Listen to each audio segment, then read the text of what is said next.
Plusieurs vidéos dans une même, donc je mettrai un petit icône. Donc on va parler essentiellement de Tesla, Elon Musk, Trump, les États-Unis, pas de politique, mais les intérêts en tout cas financiers. Donc la première information, c'est au niveau de Caradisiac, donc ils expliquent que Elon Musk essaye-t-il d'éliminer donc les concurrents de Tesla avec l'aide de Trump. Bien sûr que oui, il y a obligatoirement ce qu'on pourrait appeler un conflit d'intérêts, c'est-à-dire que avec X, Elon Musk a amené donc Trump, il avait déjà utilisé quand même Joe Biden, ça n'inquiétait, en tout cas ça ne surprenait personne et personne en tout cas s'est offusqué d'utiliser donc des milliards au même titre que en Europe nous avons donc des pools, c'est-à-dire par rapport aux normes de CO2 et Tesla est avec Stellantis, Toyota, Ford, enfin je sais plus, pas mal de constructeurs européens, américains et éventuellement, pas chinois, mais nippons. Et ça récupère quand même à Tesla aux alentours d'1 milliard chaque fois, donc d'euros par an. Et là, ça devrait être même beaucoup plus. Donc concrètement, ce qu'on apprend, c'est après avoir rincé, on va dire, les subventions des voitures électriques, donc que ce soit aux États-Unis pour les batteries, puisqu'ils avaient des aides pour la fabrication donc, de batteries, puis donc la fabrication donc, du véhicule sur place, donc avec Joe Biden, c'est la suppression donc, de toutes ces aides, mais ça va avoir, à mon sens, tout à fait, donc, ce qui est expliqué dans l'article, un effet positif pour Tesla, puisque les dernières aides, notamment qui devaient être octroyées, c'est à Rivian. On sait que malheureusement, Ford est dans les choux, que General Motors, en tout cas sur la voiture électrique aussi, est dans les choux, et que, on va dire, Trump a décidé en tout cas de ramener une cohérence, on va dire, au marché en tout cas américain, avec donc de sortir des traités de Paris, enfin, toutes ces lois, etc., machin, donc qui interdiraient en tout cas les voitures donc thermiques, et obligatoirement ils vont pouvoir donc continuer à commercialiser, et en même temps proposer donc une marque, comme Tesla, voire une deuxième marque, aux États-Unis, mais aussi à l'international. On sait que Rivian, ça fonctionne plutôt bien, donc il y avait un crédit fédéral quand même qui était prévu de 6,6 milliards. On sait qu'il y a Volkswagen qui a investi 5 ou 6 milliards. On sait bien sûr derrière, de mémoire, il y a Ford, Amazon, enfin il y a pas mal, donc c'est derrière Rivian un gros conglomérat. À la base, on va dire Rivian, c'est un véhicule typé réellement 4x4, un petit peu comme des Range, mais avec de la tech. Un petit peu comme Apple, d'ailleurs, je crois qu'Apple aussi est dedans, puisqu'ils n'ont pas réussi à faire de voitures électriques. Donc la question finalement sur cet article, c'est au-delà de favoriser Tesla aux États-Unis, c'est est-ce que Rivian va pouvoir donc subvenir à ses besoins et survivre avec ou sans ces aides. A priori, sans ces aides ou ces aides rabotées qui étaient donc normalement donc validées par l'administration Biden, donc de 6,6 milliards, eh bien ça va être compliqué, compromis, notamment donc sur le Rivian, le R2 qui est attendu pour 2026, et il y a beaucoup donc d'investissements. On sait donc Rivian perd actuellement donc beaucoup d'argent en vendant ses modèles R1, avoir un déficit donc de 4,7 milliards. On sait très bien, c'est ce qui s'est passé pendant 10 ans avec Elon Musk, c'est-à-dire qu'ils ont vécu, Tesla, des subventions de partout, et personne n'en parlait, tout le monde, voilà, avec notre argent, et pour développer donc une gamme au départ, donc haut de gamme X et S, et le but c'était d'être rentable réellement avec des véhicules comme la Model 3 et le Model Y, puisque on sait très bien que X et S et même Cybertruck, aujourd'hui, ils sont entre guillemets rentables, mais ne permettent pas en fait de faire de volume. Et c'est surtout que Model S et Model X ne pourraient pas vivre dans la gamme Tesla s'il n'y avait pas le Model 3 et Model Y. Et ça, les gens ne comprennent pas. C'est-à-dire que faire une chaîne de montage spécifique et de la recherche-développement continuelle sur deux modèles emblématiques qui coûtent très cher, c'est très compliqué, donc obligatoirement il faut mutualiser, c'est comme ça que ça se passe, c'est-à-dire que c'est sur le moyenne gamme, on va dire, où on fait l'essentiel des marges, développement. Le haut de gamme, c'est toujours très intéressant pour développer, on va dire, donc certaines nouvelles technologies, mais ça permet pas assez de volume. Comme pour Porsche par exemple avec la 911, après, il y a eu le Cayman et Boxster, mais c'est pareil chez BM ou Mercedes, ou même éventuellement avec DS ou certaines marques du groupe Stellantis ou Renault. C'est-à-dire que le haut de gamme, même s'il marge, ça ne suffit pas en fait pour faire persister ou qu'une marque comme Tesla puisse continuer avec Model S, Model X. Donc ça va être pareil avec Rivian. Il faut que le R2, R3 arrive. Ouais, ça fait un petit peu bizarre comme nom. Donc Rivian 2, Rivian 3, et rien à voir en fait avec une administration. Et c'est cette gamme-là qui va permettre réellement l'émergence. Donc, soit ils ont cette aide et qui est donnée, hein, d'accord? C'est pas un prêt. Hein. Tant mieux pour Rivian. S'ils ne l'ont plus, eh bien ça se fera donc avec le privé. Donc toutes les sociétés qui sont derrière, comme je viens d'expliquer, Amazon, Ford, Apple, éventuellement Volkswagen, pour pouvoir donc développer cette marque. Mais obligatoirement, ça va impacter le marché global, en tout cas de la voiture électrique aux États-Unis. Et Tesla est dans une situation pour la voiture électrique d'une manière extrêmement dominante, ce qui n'est pas le cas en Chine. Ils sont une concurrence très très rude, et en Europe, donc on le voit, c'est un petit peu compliqué. C'est pour ça qu'il faut absolument un modèle compact. Voilà pour cette première partie. Donc pour la seconde partie, dans le même temps, on sait très bien que l'administration, donc Trump, qui va être plus dure, mais finalement c'est un peu la même politique, puisque je vais quand même vous lire cette phrase qui est énorme, quel provocateur. L'Union européenne a été inventée pour nuire aux États-Unis et elle a fait un très bon travail à ce niveau, mais maintenant je suis président. Il me semblait que l'Union européenne avait été créée donc par les États-Unis quand même. Donc c'est un petit peu bizarre. Voilà, c'est un discours qui va très bien aux États-Unis.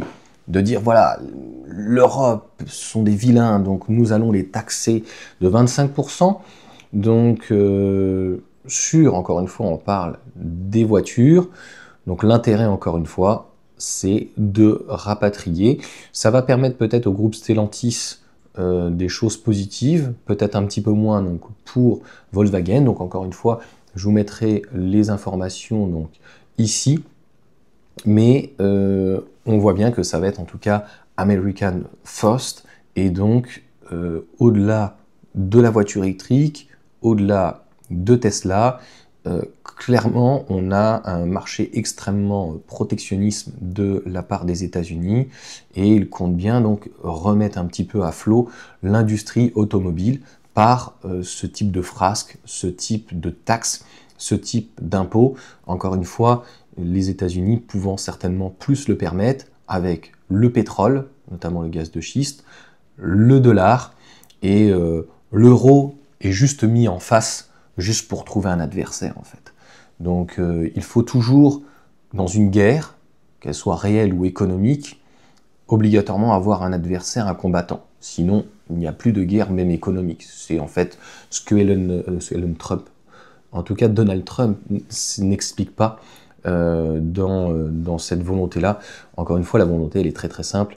Augmenter donc des taxes et virer des groupes peut-être comme Nissan, comme Renault bien sûr, et Stellantis, de leur mettre un coup de pression. Et ça, Stellantis l'a très bien compris. C'est-à-dire qu'il y aura logiquement deux PDG, un PDG Europe, mais qui va s'occuper pour l'international, l'Afrique, la Chine, voilà, le continent de l'Asie, etc., donc l'Inde, le Japon. Mais pour les États-Unis, on voit bien que c'est différent, et ça obligatoirement, donc l'administration de Trump obligatoirement a un impact et aura un impact sur le groupe, donc au niveau de Stellantis. Et le dernier article, toujours de Caradisiac, sale temps pour la voiture électrique. Alors moi, Caradisiac, des fois, j'arrive pas à les suivre, c'est-à-dire qu'on voit bien qu'ils sont plus orientés voiture plaisir, et pour eux, une voiture plaisir, c'est un véhicule thermique, et ils osent parler en fait dans l'article de climato-sceptique. Je ne pense pas, en fait, c'est surtout que Donald Trump veut sortir de ces accords. Ils ont du pétrole, et je pense que c'est pas du scepticisme, c'est juste du business, en fait. Donc je pense que c'est plutôt que peut-être que le climat, l'environnement de toute manière, d'une manière globale, ne les intéresse pas. Alors après, je tiens à rappeler que il y a un impact aussi, le fait de fabriquer des voitures électriques, des batteries, etc. On n'est peut-être pas allé assez loin, mais encore une fois, la chose en fait que les gens ne comprennent pas, Trump l'avait très bien dit, c'est surtout que ça coûte très cher toutes ces aides. et c'est cohérent. Donc tu peux pas avoir un type comme Elon Musk, le dog, là, qui va venir, qui va nettoyer, si tu veux, l'administration, et en même temps récupérer un bloc de fric sur les subventions. Je pense qu'il en a assez maintenant utilisé, que la société, elle est assez pérenne, et je voudrais revenir voilà, sur certaines choses, puisqu'en fait, ils vont parler du gaz russe, de l'Allemagne. On voit bien que les chiffres en Allemagne par rapport aux ventes de voitures électriques fonctionnent très très bien, ou en tout cas mieux sans les aides. Donc, les aides, encore une fois, elles ne sont pas là pour le client, elles sont là pour biberonner l'entreprise. Jusqu'à un moment où les subventions, elles servent à quoi? C'est uniquement pour assister ou est-ce que c'est pour donner un coup de pouce? On le voit pour Tesla au final, ça a été un coup de pouce et puis ils ont encore plein d'aides en Europe notamment. Donc comment Tesla peut survivre à Elon Musk? Alors c'est très franco-français cet article, c'est-à-dire qu'aux États-Unis, Trump a été élu à la majorité. Donc il y a des gens qui sont très certainement contre Trump, mais il y en a qui sont pour. Donc je comprends bien que ça soit très franco-français, mais la priorité d'Elon Musk n'est pas l'Europe. Les véhicules vendus, c'est à peu près 2 millions, là c'était 1,7 million par an, et l'Europe ne représente que 200, 300, 400 000 véhicules. Donc si, quand bien même il y avait une baisse de 10 à 20% du trafic, pour eux, ils s'en fichent totalement. Je pense que là, Tesla, s'ils arrivent, comme je te disais dans la première partie, à virer Rivian, ça veut dire qu'ils seront en position pratiquement d'hégémonie sur le marché américain, puisque, encore une fois, on voit il y a un petit peu General Motors, Chevrolet, Ford avec le Mach-E, etc., qui font un petit peu des véhicules, mais ils sont en monopole total. Donc le concurrent direct de Tesla, c'est Rivian. Derrière, c'est Ford, Amazon, Apple, Volkswagen, etc., etc. Donc, je pense que le coup de maître avec Trump, c'est clairement de virer Rivian, et donc qui n'est absolument pas de concurrent. Ça va mettre à mal en plus Volkswagen, qui espérait donc avoir un investissement et un retour sur investissement. Donc je pense que c'est plus... Moi, c'est mon avis et mon analyse personnelle.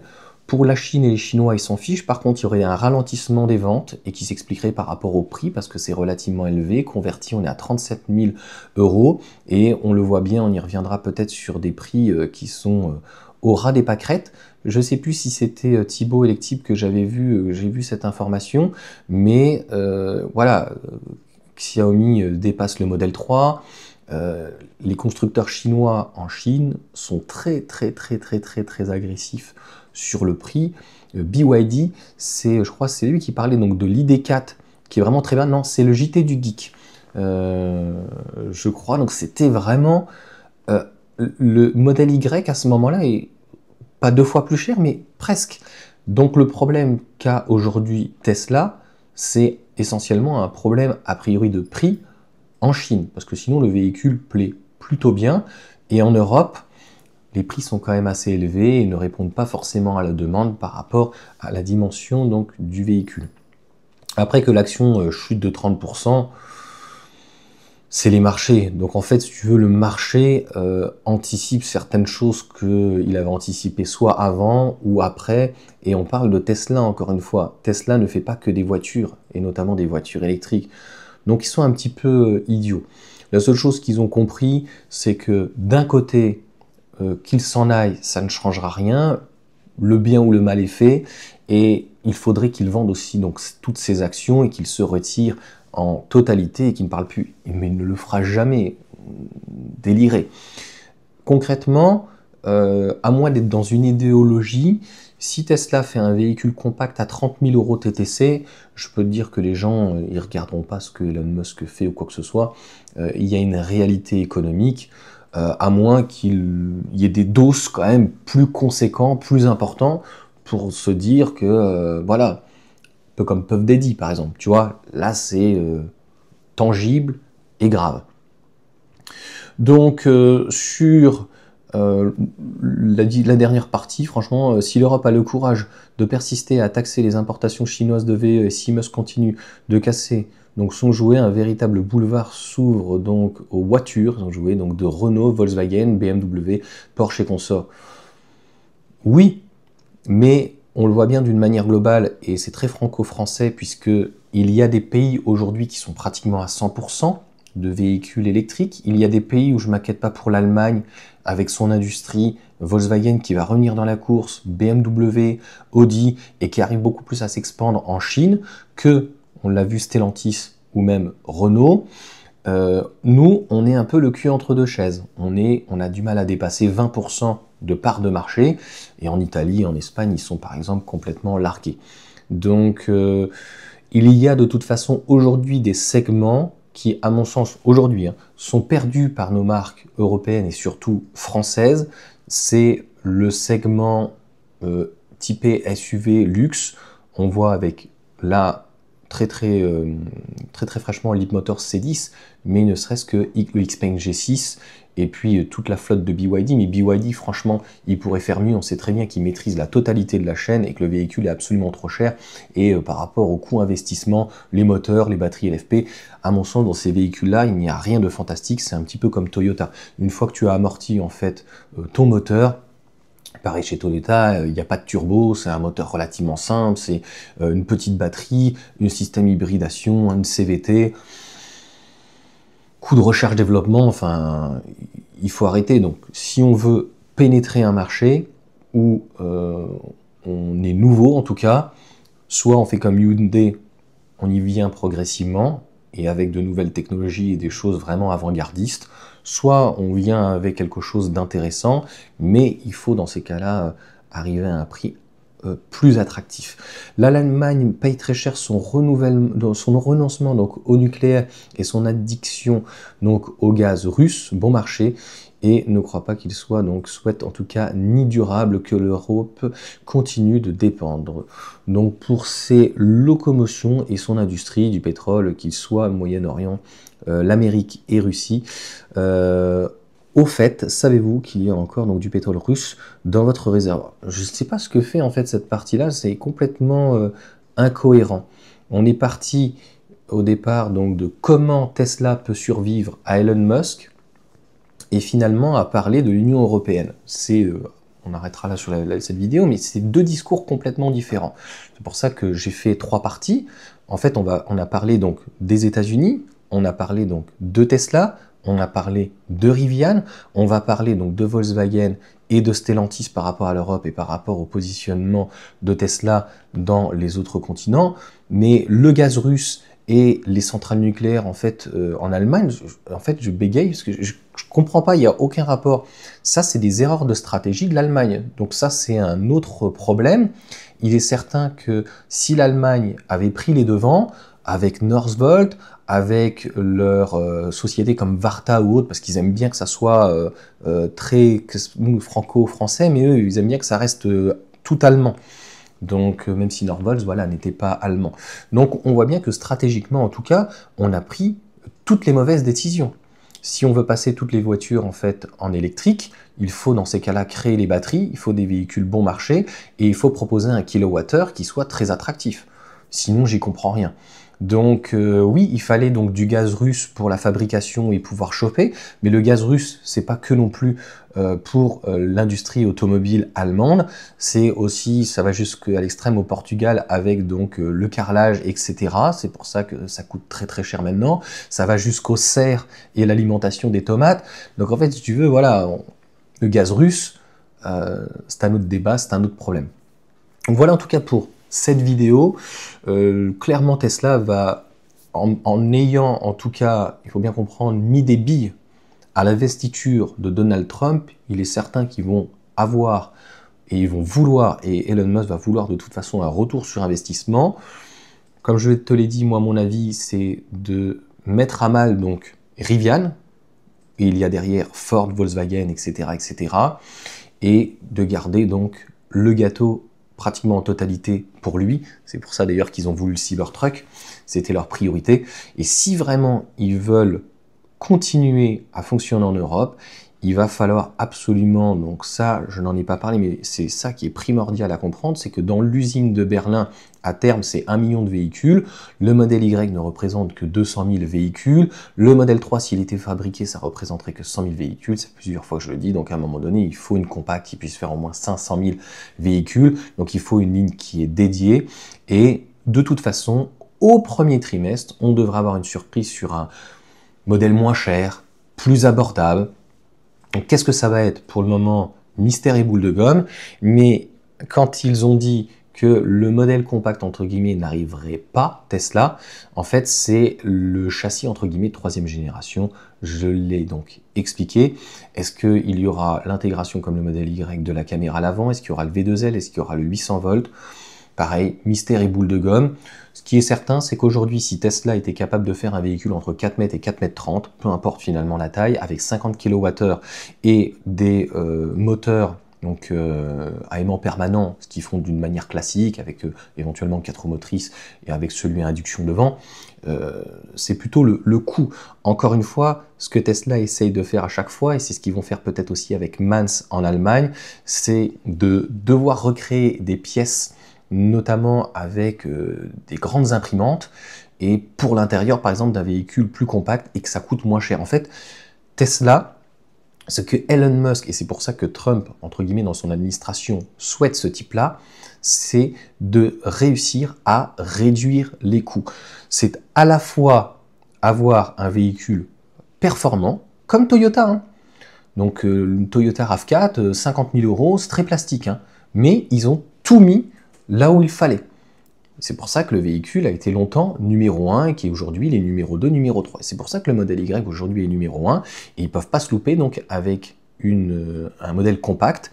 Et encore une fois, hein, la vidéo sinon va durer 30 ans, mais il faut bien comprendre que le moteur électrique, en fait, il devait passer à une réduction des coûts avec un rotor bobiné, ce que Renault finalement fait, puisque la technologie de Renault, le rotor bobiné, ça coûte moins cher, c'est plus simple, et les batteries poches, c'est hyper simple. Le problème, c'est le rendement. C'est ce que Tesla cherche.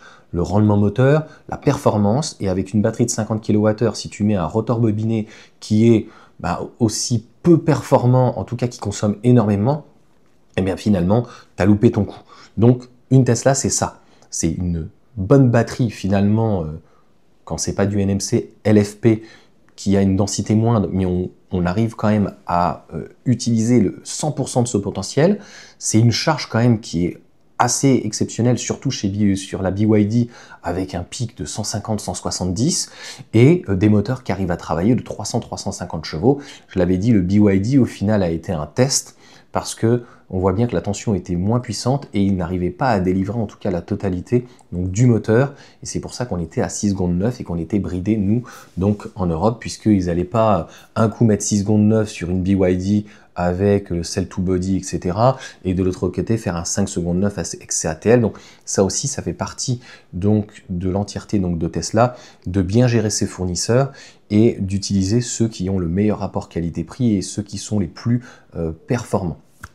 Donc la stratégie, pour moi, elle est tout à fait cohérente et je pense que à terme, elle payera. Pour le moment, ça va être compliqué. De toute façon, il faut comprendre que l'administration, entre guillemets, Trump va durer 4 ans. Donc au pire des cas, Elon Musk sera là pendant 4 ans, et je pense que pendant ces 4 ans, il compte bien tirer parti de ces sociétés, de toutes les sociétés qu'il a, avec Trump, qui a des côtés, il est certain, un petit peu voyou. C'est un businessman aussi. La tour Trump Tower, il a eu des casinos, ça n'a pas marché, il a été renfloué, bref.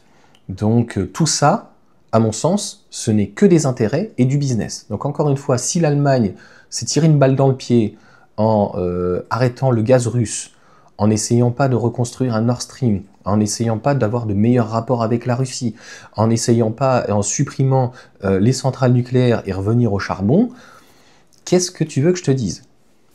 Bah écoute, il y a des gens qui vont jusqu'au bout de leurs idées, qui sont peut-être des visionnaires ou qui ne se comptent pas de se laisser écraser, ou qui, en tout cas, au-delà du business, comptent dépasser en tout cas le problème d'idéologie.